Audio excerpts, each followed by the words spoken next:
안녕하십니까. 출발 성공 투자 박민영입니다. 네, 안녕하세요. 김영롱입니다. 10월 마지막 거래일을 돌아보니까요. 네. 또 코스피 3000, 코스닥 1000선을 놓친 채 마감이 됐더라고요. 10월 두 번째 거래일 날 우리가 코스피 3000을 이탈했었는데 뭔가 그때 이탈했다가 회복했다가 또 이탈한 채 마감을 하게 되니까 내가 제자리 걸음을 이렇게 걷고 있나 이런 생각에 조금 박탈감도 있고요. 여기에 뉴욕장 앞서 이항영 위원님께서 앞 프로그램에서 얘기도 해주셨지만 얼마나 분위기가 좋았는지, 그리고 그 가운데서 테슬라는 한 달간 44% 올랐다라는데 국내 대형 대표 주자들은 뭘 했나? 네. 뭔가 약간 답답해요. 그러니까 딱 여기서 얘기해 준 게 우리의 현실입니다. 원래 갖고 있던 포트를 그대로 가져간다면 난 그냥 제자리 걸음을 한 기분 10월 한 달 동안 느끼셨을 테고, 11월도 테이퍼링 이슈 때문에 지지부진할 거다라는 얘기들을 하니까 그대로일 텐데, 종목별로 잘 좀 기민하게 올라갔다면 진짜 테슬라처럼 메타버스랄지 2차 전지 소재랄지 그 안에서 급등했던 종목들이 계속 있었단 말이죠. 네. 게임주 위메이도 올라가는 거 보세요. 그러니까 이것만 중간에만 따라갔어도 20에서 30% 이상 수익률이 났을 거거든요. 상대적 박탈감과 혹은 시장을 선도하는 사람 중에서 누가 될 것이냐, 이거는 이제 우리들의 선택일 텐데, 네. 약간의 용기와 약간의 확신을 가지고 11월의 첫 번째 거래일 한번 시작을 해보도록 하겠습니다. 저희 시간에 나오는 이슈들 꼼꼼히 챙겨주세요, 여러분. 네, 꼼꼼히 챙겨주세요. 저희가 열심히 준비했습니다. 첫 번째는 글쎄, 주식시장에서 중요도를 따지기보다 그래도 뉴스가 있기에 첫 번째는 이걸로 준비를 해봤습니다. 오늘부터 2주 동안 우리가 돈을 쓸 명분이 생기는 거죠. 제가 어제 딱 그랬어요. 11월 시작이니까 이제 돈 아껴야지 했는데 각 어플, 쇼핑 어플에서 쿠폰이 들어오고 알림이 계속 오죠. 네. 돈 쓰세요, 돈 쓰세요. 오늘부터 2주 동안에 이제 코리아 세일 페스타가 시작을 하고, 어떤 리오프닝이나 위드 코로나 관련해서 플러스 알파로 얘기됐었던 게 코리아 세일 페스타. 그래서 수혜를 받는 종목들이 있다라는 거였는데, 특히나 이제 제조업체들의 참가 업체 수가 계속 늘고 있어요. 사실 초창기만 하더라도 유통업권에서만 세일을 하다 보니까 세일 폭이 제한적이었는데, 해가 가면 갈수록 제조업체가 늘어나다 보니까 제조업체에서부터 좀 할인된 가격으로 좀 여러분들이 좀 싸게 살 수 있는, 우리가 돈을 쓸 수 있는, 쇼핑할 수 있는 명분이 생긴다. 그런데 이제 주식시장에서 우리는 한번 아이디어를 돌려봐야 되니까 코리아 세일 페스타와 관련해서 관련주들을 한번 간단하게 생각해보고 표를 정리해봤는데 어마어마하게 많더라고요. 그러니까 여기서 보시기에 제가 색깔별로 좀 나눈 이유가, 일단 이 빨간색이랑 파란색 색깔이 들어가 있는 것들은 기존에 우리가 코리아 세일 페스타 할 때마다 수혜주 혹은 관련주로 대표적으로 꼽혔었던 종목들이거든요. 그리고 이 중에서 제가 다시 한번 빨간색으로 칠한 건 우리 프로그램에서 한 번 이상 최선호주 혹은 탑피로 꼽혔었던 종목들을 다시 한번 색칠을 해봤는데, 그러니까 예를 들어서 지금 현대백화점, 이마트, 그리고 NHN 한국사이버결제, CJ 대한통운, 그리고 네이버, LG전자, 현대차, 기아차, 그리고 의류주까지 좀 저희가 리오프닝이나 위드 코로나와 관련해서 이야기를 많이 해드렸어요. 근데 이제 고민은 종목들이 이렇게 많을 때 우리가 어떤 걸 선별할 것이냐이잖아요. 물론 이 빨간 종목만 보셔도 되고, 아니면 이외 파란 종목들 중에서 좀 많이 떨어진 종목들을 사야 되나에 대한 고민들도 있을 테고, 그래서 저희가 항상 하는 건 맞는 종목 가운데 고르는 건 전문가에게 넘기자라는 거죠. 코로나 이전에는요, 사실 코리아 세일 페스타 기간에 이 신세계 현대백화점, 롯데쇼핑 같은 경우는 모두 다 주가가 그달에 항상 올랐었거든요. 그런데 코로나 이후가 되면서 이게 비대면 쇼핑이 늘어나게 됐고, 그러면서 조금 주가의 변이는 좀 있었어요. 근데 그래서 이거는 요즘에 어떻게 될지 꼽히는 게 차라리 네이버가 최선호주다라는 얘기들도 그래서 좀 많이를 하고, 전자결제주 같은 경우에는 물론 이 종목 제외하고는 정말 많이 떨어졌어요. 그래서 단알 좀 올라가고 있긴 합니다만은 다른 종목들이 많이 떨어졌기 때문에 좀 가격적인 메리트도 있을 것 같기도 하고, 좀 여기서 아이디어를 지난해와는 좀 다른 아이디어가 좀 필요한 것 같아요. 네. 하지만 또 전문가분께서는 또 뻔하지만 그게 답이 될 수 있는 또 제3의 종목이 나올 수도 있으니까요. 얘기할 수도 있고. 봐야 되는 거죠. 잠시 후에 어떤 답변을 주실지. 저는 이 LG전자 얘기를 조금 해보고자 합니다. 네. 정말 올해 흐름이 LG전자 좋지 못했어요. 3분기 실적이 나왔는데 이미 우리 잠정 실적을 들어서 대략 알고 있었던 내용입니다. 역대 최고 분기 매출을 기록했는데 4분기에 대한 기대치 조금 낮아지고 있어요. 연간으로 놓고 봤을 때는 사상 최대 실적을 경신할 거래. 그런데 라며 점점점이 붙는 게 바로 LG전자입니다. 네. 세계 1위권인 가전도 지금 원가 부담에 조금 헉헉대는 느낌이고 수익성이 떨어지고 있습니다. 물류비는 상승하면서 믿었던 TV 시장도 경쟁이 확산되면서 최근에 좀 부담을 느끼고 있고 흑자 전환한다, 흑자 전환할 거야 이런 이슈 속에 계속 기대, 희망의 불씨를 지폈던 전장 사업도 컨퍼런스 콜에서 흑자 전환 조금 4분기까지는 어려울 거다라고 이야기를 내놓으면서 숫자 자체는 좋았는데 그 내부의 사업부에 대한 실망감이 조금 드러나는 실적 흐름을 보여줬습니다. 4분기에도 여러 가지 부담, 불확실성은 계속 이어질 것으로 예상이 되고 있는데요. 네. 뻔합니다. 이 앞에 있는 모든 내용이요. 물류비 부담되고요. 원자재 가격 올라가고 있고요. 자동차 부품 쇼티지로 인해서 전장 사업 영 힘을 더 내지 못하는 상황이고 여기에 계속해서 연말이고 쇼핑 시즌이고 계속 마케팅 비용이 더 들어갈 수 있어서 좀 더 부담스러울 수 있다라고 이야기하고 있습니다. 자, LG전자 주가 흐름도 한번 보면서 이야기 나눠볼까요? 고점 대비해서 지금 25% 정도 떨어져 있는 상황입니다. DB금융에서는 그래도 이 주가는 아니다. 그래, 여러 가지 부담스러운 건 있는데 네. 그래도 여기까지 내려왔는데 네. 올라가야 돼라고 얘기를 합니다. 목표가 18만 원 제시했어요. 단기 모멘텀이 없을 뿐 사업부별 가치는 충분하다라고 얘기를 하는데 지금 LG전자가 세계 다른 어떤 가전 업체들보다 주가가 잘 나갔던 시기가 오래 있었어요. 영롱앵커 쪽에 요 시기인데요. 네. 이게 4월경인데 이때 세계 가전 업체들이 다 고꾸라질 때 LG전자만 잘 갔는데 이때 당시에는 전장 사업 기대가 있던 시기예요. 맞아요. 그리고 이때 당시에는 그래서 삼성전자랑 붙어도 탑픽이 LG전자가 되는 맞아요. 그 시기였잖아요. 그러니까요. 그러니까 이 시장에서는 결국 기존에 잘 하고 있는 가전 사업부, TV 사업 이런 거 같은 경우는 그래, 그건 베이스야. 그렇지. 결국 LG전자 주가가 올라가려면 전장이 흑자로 돌려야 돼. 전장 기대가 나와야 돼라고 얘기를 하고 있는데 다음 넘겨볼까요? 하이투자증권에서는 그래서 내년엔 좀 나을 거야 라고 얘기는 하고 있습니다. 이게 바로 전장 사업 부분 매출액과 영업이익 추이 전망치인데요. 영업이익률과 매출액이 이제 2022년도에는 코로나19 털어내고 리콜 충당금 털어내고 구조적인 턴을 할 수 있을 거야. 그러니 이 시기 생각한다면 지금부터 담아야 돼라고 얘기를 하고 있습니다. 네. 목표지가 18만 5천 원. 악재는 선 반영돼 있다. 요즘에 우리 대형주에 이런 얘기 정말 많이 해요. 다운사이드는 제한됐는데 네. 업사이드는 무궁무진해 네. 라면서 계속 희망의 회로를 우리가 돌리고 있죠. LG전자에도 이게 해당될지 봐야겠습니다. 근데 앞에서도 그래도 이 주가는 아니다. LG전자뿐만 아니라 요즘에 대다수 큰 종목들은 다 아무리 그래도 이 주가는 아니야라는 말 많이 하잖아요. 맞아요. 예, LG전자도 그중 하나일 텐데 정말 내년도를 바라보면서 현재 시점에서도 좀 충분히 살 수 있을지 아니면 조금 더 조정 나오는 걸 우리가 기다리고 확인한 후에 사야 되는 것인지 LG전자에 대해서도 한번 잠시 후에 이야기 나눠보도록 하겠고요. 마지막은 저희가 어떤 위드 코로나 역시 리오프닝과 관련해서 어찌 보면 대표적인 수혜주라고 생각할 수 있는 호텔 신라에 대해서 얘기를 한번 해볼까 하는데요.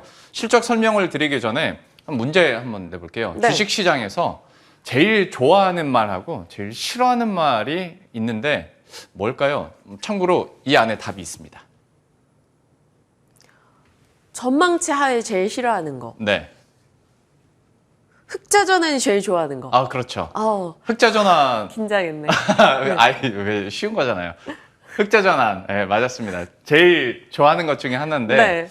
흑자 전환을 했다고 하면 사실 좋아해야 되고 주가가 올라갔어야 되는데 얘기한 것처럼 동시에 전망치를 하회하는 실적이 나왔습니다. 특히 호텔 레저 부분에서 호텔만 봤을 때는 오히려 마이너스를 기록했고요. 레저와 함께 했을 때는 한 전년 동기 대비했을 때 2% 정도 오른 정도? 그러다 보니까 호텔 신라 이거 전망치도 하회하고 영업이익률이 좀 둔화되는 듯하다. 이거 좋아할 게 아니다. 흑자 전환이라고 해서. 그래서 여러 가지 갈래 좀 해석들이 나오고 있는데요. 호텔 신라 같은 경우에 그 다음 장을 보시면 특히 좀 볼만한 게 위드 코로나 혹은 리오프닝 수혜주라고 하기에 약간 좀 부족하다 하는 게, 물론 여기서 V자 반등을 하고 매출이 올라가죠. 영업이익도 올라가긴 할 텐데 보시면 그 수준 자체가 반등을 한다고 해도 코로나19 이전 수준으로 올라가려면 앞으로 1, 2년은 더 있어야 된다라는 거예요. 그러니까 V자를 반등을 하려면 확 올라가서 최소한 2019년 이전 수준보다는 더 높아져야 되는데 여기는 조금 더 시간이 걸린다라는 거죠. 그러니까 좋아지는 건 알겠는데 그 수준이 마음에 안 든다라는 거고, 그러다 보니까 분명히 우리 머릿속으로 생각했을 때는 여기도 리오프닝 위드 코로나 수혜주 같긴 한데 뭔가 좀 찝찝하다. 수급적인 상황을 봤을 때도 네. 개인들은 이 루틴대로 가요. 그래서 최근 2달 동안에 한 1,000억 원 가까이를 샀거든요. 근데 기관과 외국인 같은 경우에는 1,000억 원 이상을 파는 모습이었어요. 네. 호텔 신라가 결코 개인들의 수급 상위 많이 뒤쳐져 있지 않아요. 한 10위권에서 20위권 사이에. 그러니까 여기는 계속 개인들이 사고 있는 상황인데 주가는 응답을 제대로 못 해주고 있고 좀 횡보세를 기록하고 있습니다. 그러면 우리가 어떻게 해야 될 것인가에 대한 궁금증이 당연히 있을 수밖에 네. 없는데 증권가 안에서도 좀 시각차가 있더라고요. 그러니까 좋은 쪽으로 보면 대부분 내년 이야기. 그래서 내국인 해외여행도 늘어날 테고 외국인들이 한국으로 방문하는 것도 늘어날 테고, 그리고 이제 일상도 회복되고 소비 심리가 회복되면 다시 한번 호텔 쪽으로도 좀 긍정적이다라는 얘기를 해요. 그래서 목표 주가를 11만 원에서 12만 원으로 올린 증권사가 10월에 들어서 현대차증권과 IBK 투자증권이 있었는데요. 반대로 봤을 때 면세점 점유율 확대는 글쎄 시간이 더 좀 필요한 상황이고, 상반기에 비해서 오히려 영업이익률은 좀 약화되더라라는 얘기를 하면서 오히려 목표 주가를 11만 원에서 10만 원으로 떨어뜨린 증권사도 있습니다. 신용증권인데요. 그러면 어떻게 해야 될 것인가? 선점하는 입장에서 호텔 신라 들어가도 되는 것인지, 아니면 여기는 리오프닝 관련주라고 수혜주라고 보기에는 너무 이른 것인지에 대해서도 우리가 충분히 좀 고민할 필요가 있어서 오늘 따로 뭐 전략을 세우진 않겠습니다만은 한 상반된 의견들이 있다 정도 알아두시면 좋을 것 같습니다. 참 주식이 어려운 게요. 누구에게나 자기의 하이라이트 순간이 있잖아요. 네. 주식도 마찬가지인 게 삼성전자의 하이라이트도 있고 현대차의 하이라이트도 있고 한데 그 하이라이트 시기를 내가 잘 맞추는 게 중요하잖아요. 네. 너무 어렵습니다. 타이밍 잡아가는 게. 그 누구도 알 수 없지만 세상에 있는 여러 가지 이슈들 다 모아서 저희가 최대한 가까이 갈 수 있도록 전략 챙겨볼 거니까요. 오늘도 함께 하시길 바랍니다. 지금 곧장 이 이슈들에 대한 이야기 이어가시죠.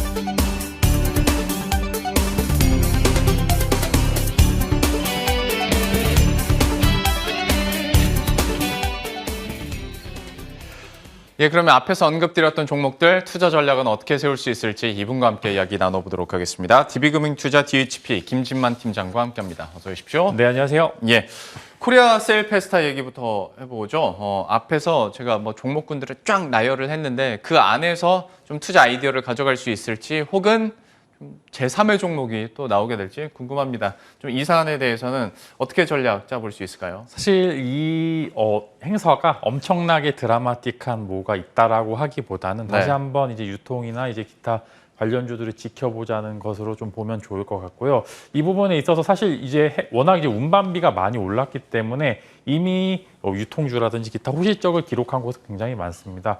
뭐 삼성전자도 그렇고 현대차도 그렇고 LG전자도 그렇고 컨퍼런스 콜에서 발표를 하면은 운임의 상승에도 그래도 실적이 많이 좋았다라는 게 공통적인 좀 기조로 많이 나오고 있었고요. 그렇기 때문에 저는 이제 뭐 코리아 세일 페스타에서 뭐 기타 뭐 보유 종목들이나 섹터들은 굉장히 많으나 그 안에서 이제 유통 물류 쪽을 좀 보시는 게 좋을 것 같은 게 기본적으로 3분기 실적은 대부분 다 좋았습니다. 근데 이제 주가가 많이 안 갔던 부분은 피크아웃에 대한 우려가 있었던 종목들이 좀 일부 있었는데, 이에 반대로 4분기 때 또 생각보다 이슈가 많습니다. 이제 한국 같은 경우는 이제 코리아 세일 페스타도 있고, 이제 뭐 미국 같은 경우 이제 블랙 프라이데이도 있고, 네. 광군제도 있고, 기타 물류 쪽에 대한 이슈가 많이 있는 상황에서 뭐 이제 상하이 운임지수나 이제 발틱 운임지수가 약간 고점에서 내려온 부분도 있기 때문에 우려하는 부분은 맞으나 상대적으로 주가가 안 갔다고 하면은 이 부분에 있어서 추가적으로 주가 상승할 여력이 있는 종목들도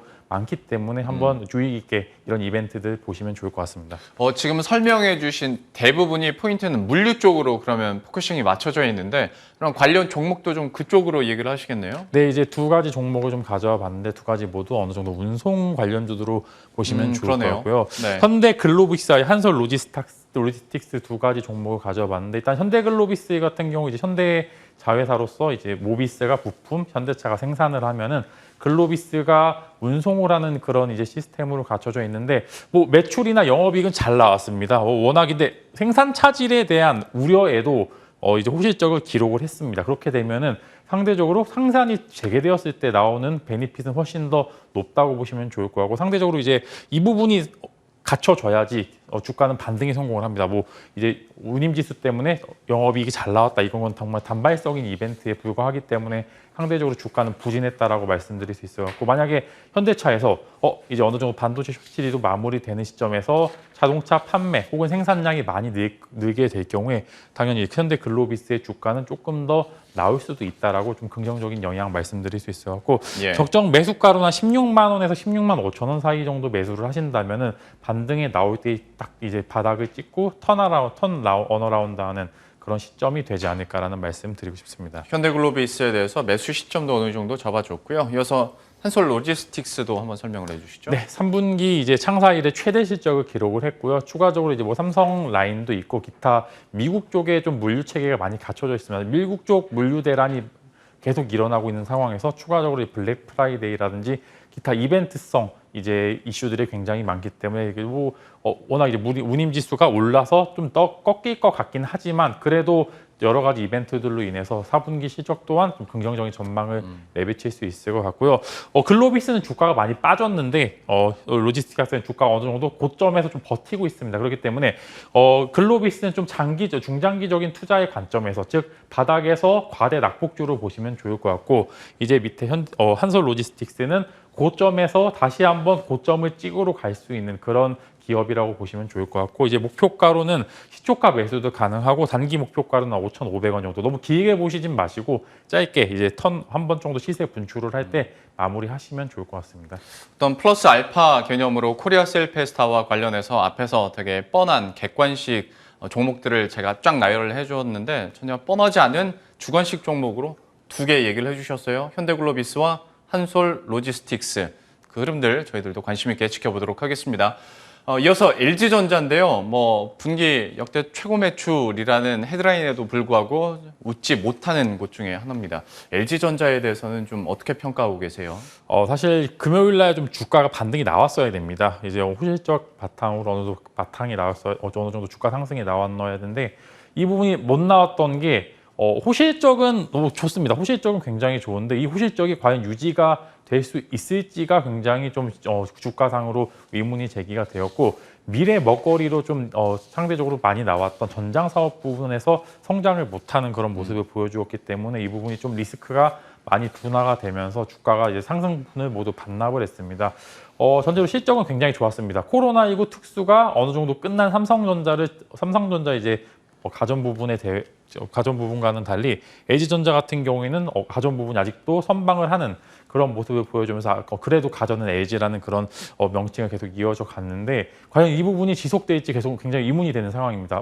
물론 이제 운임지수도 많이 올랐고 원자재 가격도 많이 올라서 영업하기 굉장히 어려운 환경인 건 맞으나 근데 이 부분이 4분기 때 유지가 될 거라는 불확실성은 LG전자도 스스로 이제 컨퍼런스 콜에서 이야기를 했습니다. 좀 불확실성이 있다. 근데 이제 그렇다면은 다른 분야에서 성장성이 좀 나와야지 주가가 반등이 성공을 해야 되는데 정말 미래 먹거리로 계속 이야기됐고 이전에 고점을 찍었던 이제 이유가 전장 사업 부분에 대한 기대감이었는데 이 부분이 올해 흑자가 전환이 실패되고 전체적으로 이제 현대차도 그렇고 4분기까지는 그래도 좀 전장 사업 분야가 성장하기 힘들 거다. 즉 이제 완성차 판매가 좀 지지부진할 거다라는 이야기가 나오면서 이 부분이 좀 리스크가 많이 나온 것 같습니다. 그래서 지금 당분간은 뭐 저점 매수도 그렇고 좀 관망을 하는 게 좋을 것 같은 게 지금 현재 주가를 유지할지 여부가 조금 이제 불확실하기 때문에 네. 이 주가를 좀 유지가 되는지 보고서 신규 매수를 하셔도 좋을 것 같고요. 이제 기존에 위에서 만약에 보유해서 평균 단가가 좀 높으신 분들께서는 그래도 막 이제 추가 매수를 하시는 것보다는 주가가 반등이 나오고 전장 사업 분야에 대한 성장성이 나오고 이제 다시 이제 추가 매수를 하셔도 늦지 않다라는 말씀 드리고 싶습니다. 그러니까 LG전자가 나쁜 건 아닌데 주가도 흘러내리고 또 전장 사업 부분에 대한 불확실성이 좀 커지다 보니까 좀 주가가 어느 정도 바닥을 확인하는 부분은 우리들도 지켜봐야 된다라는 의견 얘기를 해주셨거든요. 특히 LG전자 보유자 입장에서는 좀 잘 확인하시면서 어느 정도 평균 단가를 좀 낮추는 전략도 유효할 것 같고요. 좀 흐름들을 계속 지켜봐야 될 것 같습니다. 두 종목군들에 대해서 이렇게 살펴봤고요. 이어서 코너 속의 코너로 넘어가 보도록 하겠습니다. 오늘의 진만 스픽은 다가오는 연말 공매도 쇼커버 종목 노려라. 다분히 이제 기술적으로 이제 예술적인 매수 타이밍이 필요한 그런 전략이기도 한데 좀 어떤 종목들 그럼 보고 계신 거예요? 사실 이제 공매도에 대해서 먼저 조금 말씀을 드리면은 네. 이제 사실 이제 저도 원래 이전에는 좀 공매도에 대해서 일부 필요하다라고 하는 의견이었습니다. 이제 사실 이제 이런 관련 자격증을 공부할 때 공매도는 이제 뭐 예술이다 이렇게 사실 미국 같은 경우에는 워낙 이제 공매도 상환 기간이 짧기 때문에 이분이 정말 기술적으로 이제 나와야 되는 상황인데 한국 같은 경우에는 이제 무제한 공매도입니다. 이제 공매도도 이제 좀 이제 시간으로 이제 이길 수가 있는 그런 상황에서 사실 미국 주가도 굉장히 좋은데 한국 주가가 지지부진한 이유가 이런 이제 공매도에 대해서 너무 무분별하게 나오고 있습니다. 사실 이 부분에서 좀 짚고 넘어야 되는 게 너무 과합니다. 이제 기관도 그렇고 외국인도 그렇고 기울어진 운동장이 지속되고 있는 상황이기 때문에 이제 공매도에 대해서 너무 이제 사실 이제는 굳이 필요할까라는 이야기도 드릴 정도로 네. 이 부분에서 조금 과하다. 너무 이제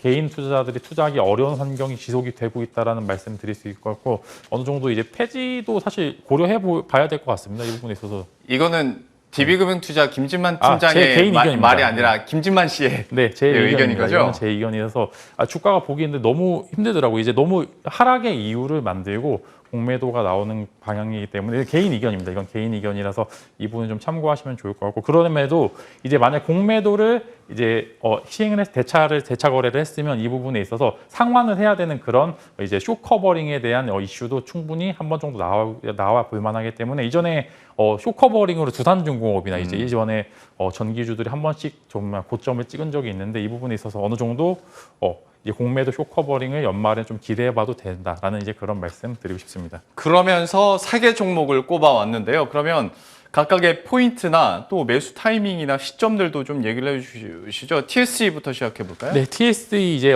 그 DDR5 기판의 DDR5 생태계에서 이제 소켓 쪽을 좀 담당하고 있습니다. 그래서 11월 이제 중순쯤에 이제 인텔의 새로운 CPU가 나오면서 DDR5 관련 세계가 나오게 되는데 이 부분에 있어서 한 번 정도 관련주로서 한번 보시면 좋을 것 같고 대차장구 한 79만 주 정도 되는데 이제 월봉상으로 이제 한 3주 정도의 거래량이 되더라고요. 그러니까 네. 어느 정도 적은 양은 아니다. 그렇기 때문에 이 좀 긍정적인 신호가 나오게 될 경우 쇼커버로 주가 상승폭이 어느 정도 있을 수 있다라고 말씀드릴 수 있을 것 같고 이어서 이제 크래프톤입니다. 크래프톤은 공매도가 한 175만 주로 거래량도 꽤 되는 편입니다. 그렇기 네. 때문에 11월 초에 신작이 오픈이 되면은 이 부분에서 쇼커버가 일어남으로써 긍정적으로 좀 저가 흐름이 이어질 수 있다라는 말씀 드릴 수 있을 것 같고 다음에 이제 뭐 LG 디스플레이인데 워낙 공매도로 유명한 종목입니다. 이제 코스피에서 가장 대차장고가 많은 기업이고 공매도 거래량도 가장 많은데 6,800만 주입니다. 정말 많죠. 근데 이 부분에 있어서 그 쇼커버가 있기에도 워낙 물량이 많기 때문에 좀 부담이 가지만 이 부분에 있어서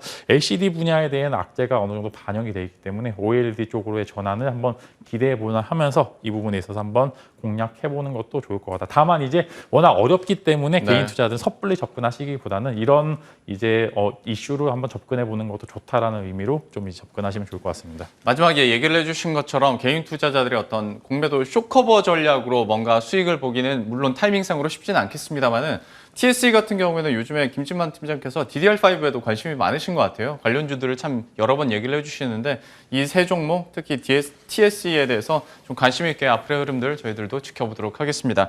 오늘 DB금융투자 DHP 김진만 팀장과 함께했습니다. 말씀 고맙습니다.